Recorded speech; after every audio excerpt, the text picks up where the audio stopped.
sometimes people ask the question, does romantic love exist in Islam? What does it look like? And what does it not look like? So what I want to do actually is I want to begin by telling a story. And it's actually a story which is a true story, although the names are changed in this story. I'm going to begin with this story, and then I'm going to talk about the lesson that we can really learn from this story, because it's actually a story that a lot of us may be able to relate to in one way or another. Now, the story begins with a woman, and when Sarah met Ahmed, she immediately knew. He was everything that she had always dreamed of. Meeting him was like watching the sun rise in the middle of a snowstorm. His warmth melted the cold, but soon admiration turned to worship. Before she could understand what had happened, Sarah had become a prisoner. She became a prisoner of her own desire and craving for that which she adored. Everywhere she looked, Sarah saw nothing but him. Her greatest fear in life was displeasing him. He was all she could feel, and without him, happiness had no meaning. Leaving him made her feel as though her soul was being peeled from her very being. Her heart was consumed with only his face, and nothing felt closer to her than him. He became to her like the blood in her very veins.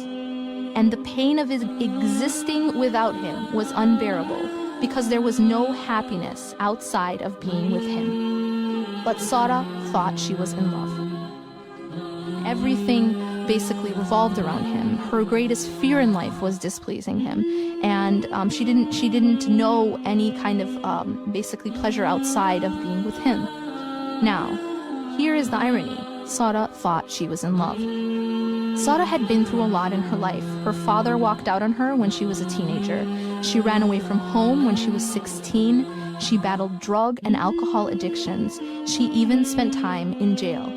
But all of the pain combined could not compare to the pain that she would come to know inside this new prison of her own making. Sarah became a captive inside her own desires. It was this captivity that Ibn Taymiyyah rahimahullah, is one of the great classical scholars, spoke of when he said, "The one who is truly imprisoned is the one whose heart is imprisoned from God, and the captivated one is the one whose desires have enslaved him." The agony of Sarah's worship of Ahmed was more intense than the agony of all her previous hardships. It consumed her but never filled her. And like a parched man in the middle of a desert, Sarah was desperately pursuing a mirage. But what was worse was the torturous result of putting something in a place only God should be. Sarah's story is so deep because it demonstrates a profound truth of existence. As human beings, we're created with a particular nature, and that nature is called fitra. That fitra is to recognize the oneness of God and to actualize this truth in our lives.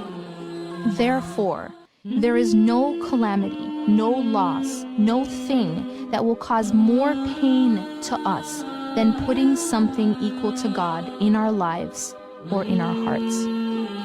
Shirk on any level breaks the human spirit like no worldly tragedy ever could.